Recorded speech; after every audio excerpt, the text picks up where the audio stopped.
بسم اللہ الرحمن الرحیم۔ لاجیکلٹی چیپٹر سے ہم چیزیں ڈسکس کر رہے ہیں۔ لاسٹ ٹائم ہم نے کچھ چیزیں ڈسکس کی تھی کہ کریشن میں غور و فکر کرنے سے اللہ کے وجود اور وحدانیت کے بارے میں انسان کا عقیدہ مضبوط ہوتا ہے، اور دوسرے یہ کہ یہ چیزیں ابس پیدا نہیں کی گئی،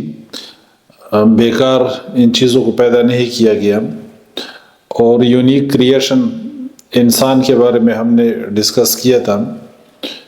کہ اس کو اللہ تعالیٰ نے انٹیلیجنس اور ہائر کوگنیٹیو ایبلٹیز دی ہیں، تو یہ ٹیسٹ میں ہے اور اس سے سوال ہوگا اس کی زندگی کے بارے میں۔ پھر ہم نے ڈسکس کیا تھا کہ ملحدین کریشن اور سائنس وغیرہ کی انٹرپریٹیشن کرتے ہیں اپ سائڈ ڈاؤن، الٹ انٹرپریٹیشن کرتے ہیں، جس سے جو رزلٹ نکلتا ہے وہ اس کا اپوزٹ رزلٹ نکالتے ہیں۔ ملحدین کے سوچنے کا انداز عجیب و غریب کہ اس کائنات کی جو ڈائیورسٹی ہے، اس میں جو وسعت ہے اور اس کے اندر جو بیلنس ہے، اور یہ ہائیلی ٹیونڈ یونیورس ہے، اس کی بنیاد پہ وہ خدا کا انکار کرتے ہیں کہ ایک ہستی کے لیے یہ کیسے ممکن ہے۔ تو اس کو ہم نے ڈسکس کیا تھا کہ کسی کے بغیر تو یہ لاکھوں دفعہ ناممکن ہے۔ پھر ہم نے ڈسکس کیا تھا کہ ملحدین خدا کو تصور کرتے ہیں اپنے اوپر رکھ کے کہ جس طرح انسان کی صلاحیتیں محدود ہیں اور لمیٹڈ ہیں، اسی طرح وہ کہتے ہیں کہ یہ کیسی ہستی ہے کہ جس کو نہ نیند آتی ہے، جس کو نہ سونے کی ضرورت پڑتی ہے، اور جس کو نہ کھانے پینے کی ضرورت پڑتی ہے، جس پہ نہ تھکاوٹ آتی ہے، تو یہ ان کی سمجھ میں نہیں آ رہا۔ آج جو پوائنٹس ہم نے ڈسکس کرنے ہیں اس میں پہلے ایک غور و فکر کرنے کی دعوت ہے ملحدین کو، اور ایک پروبیبلٹی کا امکان، اس کی دعوت ہم ان کو دیتے ہیں کہ اس میں غور و فکر کریں کہ جو ونڈرفل مشینز ہیں اور سیل فونز ہیں یا اور کئی ایک چیزیں ہیں جن کو انسان نے بنایا ہے اور جن کو انسان کنٹرول کرتا ہے، یا مینولی کنٹرول کرتا ہے، یا ریموٹ سے اس کو کنٹرول کرتا ہے، جو مختلف چیزیں ہیں، یا آرٹیفیشل انٹیلیجنس سے جو آج انسان مختلف چیزوں کو کنٹرول کرتا ہے، تو یہ چیزیں بگ پیس آف پروبیبلٹی ہے نان بلیورز کے لیے، ملحدین کے لیے، ایک انتہائی پاورفل ہستی کے وجود کے بارے میں جس نے کائنات کو تخلیق کیا اور جو اس کو کنٹرول کرتا ہے اور جو اس کو مینیج کرتا ہے۔ یعنی جس طرح انسان نے چیزیں بنائی ہیں اور ان کو کنٹرول کرتا ہے، must provide a big piece of probability for non-believers of existence of a powerful being who created the universe, controls it and manage it۔ تو اس میں غور و فکر کرنے کی ضرورت ہے۔ کسی چیز کی کمپلیکسٹی آپ کو اس کا جو میکر ہے اور اس کا جو بنانے والا ہے اس کے انکار پہ مجبور نہ کریں۔ فار ایگزامپل جس طرح سیل فونز ہیں یا کمپیوٹرز ہیں، تو ان کی بناوٹ اور ان کا جو سافٹ ویئر ہے، اس کے اندر کتنی پیچیدگی ہے اور کتنی اس کے اندر کمپلیکسٹی ہے، تو کیا اب ہم ان کے بنانے والے کی انکار کریں کہ ہم یہ کہہ دیں کہ اب یہ چیزیں خود بخود وجود میں آئی ہیں؟ یہ ہم کہہ دیں کہ جی کمپیوٹر کی جو ڈیجیٹل کوڈنگ ہے یہ تو بہت پیچیدہ ہے اور بہت کمپلیکس ہے، تو آئے ہم اس کے بنانے والے کا انکار کر دیں؟ یہ کوئی لاجک ہے؟ یہ تو کوئی لاجک نہیں ہے۔ کائنات کے اندر جو وسعت ہے اور اس کے اندر جو ڈائیورسٹی ہے، یہ کسی کو گاڈ ڈینائل پہ مجبور نہ کرے۔ کسی ویل فرنشڈ روم میں بیٹھا ہوا ایتھیسٹ بلیو کرتا ہے کہ چیئر اور ٹیبل، پین اور پیپر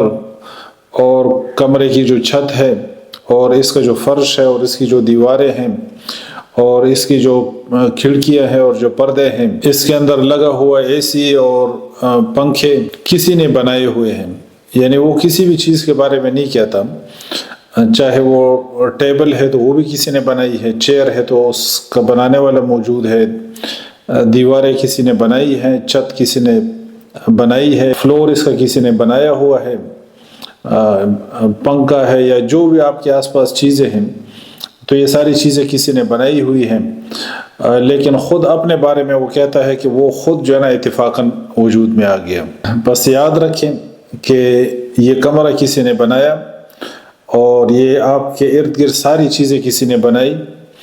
اور اسی طرح اس کمرے کے اندر بیٹھے ہوئے انسان کو پیدا کرنے والا موجود ہے، اس کو کسی نے کریٹ کیا ہے، اور اس پوری یونیورس کو کسی نے کریٹ کیا ہے، یہ خود بخود نہیں. اگلا جو سب ہیڈنگ ہے وہ ہے سائنس اینڈ نیچر. ملحدین سائنٹیفک ڈسکشن اور آرگومنٹس کرتے ہیں، لیکن اس کی بنیاد پہ وہ گاڈ ڈینائل کے لیے راہیں ہموار کرتے ہیں. کیمبرج وغیرہ ڈکشنریز سائنس کو ڈیفائن کرتی ہے کہ یہ اسٹڈی ہے فزیکل ورلڈ کی، یعنی فزیکل ورلڈ کی اسٹڈی، اس کا نیچر، اس کا اسٹرکچر، اس کا بیہیویئر، اور اس پہ ایکسپیریمنٹس اور اس پر تھیوریز دینا، یہ سائنس کی یہ ڈیفینیشن ہے. سائنس کا مطلب یہ نہیں تھا کہ اس کی بنیاد پہ آپ خدا کا انکار کریں. آج دنیا کے اندر جتنے ملحدین ہیں تو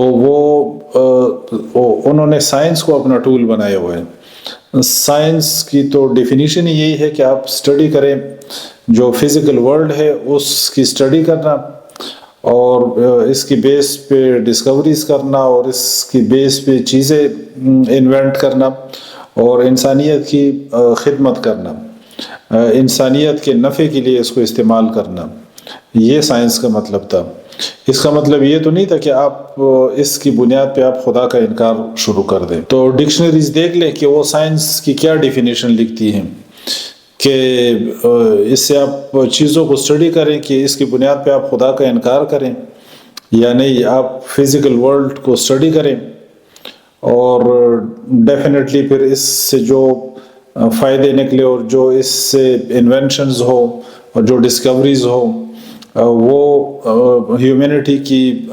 بینیفٹ کے لیے جو ہے نا ان کو استعمال میں لایا جائے، نہ یہ کہ آپ اس کی بنیاد پہ خدا کا انکار شروع کر دیں. اسی طرح سائنس کے ذریعے جو آپ چیزوں کو ڈسکور کریں اور جو میٹیریل لیونگ اور نان لیونگ تھنگس ہیں ان کا جو سوفسٹیکیٹڈ اسٹرکچر ہے، جو مبنی بر حکمت ان کی ساخت ہے ان چیزوں کی، اور ان چیزوں کی جو ڈفرینٹ کریکٹرسٹکس ہیں، جو ان کی فزیالوجی ہے، اسی طرح اس یونیورس کی جو ونڈرفل سیٹنگ ہے اور جو اس کا بیلنس ہے، اسی طرح سیل ہو گیا، پروٹینز اور جو ڈی این اے ہیں، ان میں غور و فکر کرنے سے تو یہ سوال اٹھتا ہے کہ یہ ساری چیزیں اتفاقاً کیسے ہو سکتی ہیں، یہ ساری چیزیں کسی بنانے والے کے بغیر خود بخود کیسے ہو سکتی ہیں. لیکن بدقسمتی سے ملحدین جو سائنٹیفک ورک ہے اس کو استعمال کرتے ہیں گاڈ ڈینائل کے لیے، خدا کے انکار کے لیے اس کو استعمال کرتے ہیں. جس طرح فار ایگزامپل ایک فلائنگ آبجیکٹ جو ریموٹ کنٹرول ایک فلائنگ آبجیکٹ ہے، جس کے بارے میں ہم کہیں کہ یہ خود بخود بن گئی، خود بخود وجود میں آ گئی، اور اب یہ فزیکل لاز ہیں جو اس کو ہوا کے اندر اڑا رہی ہے اور اس کو گردش کے اندر رکھا ہوا ہے، تو ہم اس پہ جو ہے نا فزیکل لاز اس پہ ہم اپلائی کریں نہیں، بلکہ یہ فلائنگ آبجیکٹ اس کو کسی نے بنایا ہے اور اس کو کوئی کنٹرول کر رہا ہے، آرٹیفیشل انٹیلیجنس سے اس کو کنٹرول کر رہا ہے، ریموٹ سے اس کو کنٹرول کر رہے، تو اس پہ ہم فزیکل لاز اپلائی کر کے کہ یہ خود بخود وجود میں بھی یہ چیز آ گئی اور اب یہ ہوا کے اندر آبجیکٹ، تو اب ہم کہیں کہ یہ فزیکل لاز ہم اس پہ اپلائی کریں کہ اس کو اڑانے والا کوئی موجود نہیں ہے، اس کو کنٹرول کرنے والا کوئی موجود نہیں ہے. حالانکہ ہم جانتے ہیں کہ اس فلائنگ آبجیکٹ کا بنانے والا بھی موجود ہے اور اس کو اڑانے والا اور اس کو کنٹرول کرنے والا بھی موجود ہے۔ اسی طرح آسمانوں کا کریٹر موجود ہے، زمین کا کریٹر موجود ہے، اور جو کچھ ان کے بیچ ہے اس کا کریٹر اور بنانے والا موجود ہے۔ اسی نے ان کو کریٹ کیا اور وہی ان کو کنٹرول کرتا ہے۔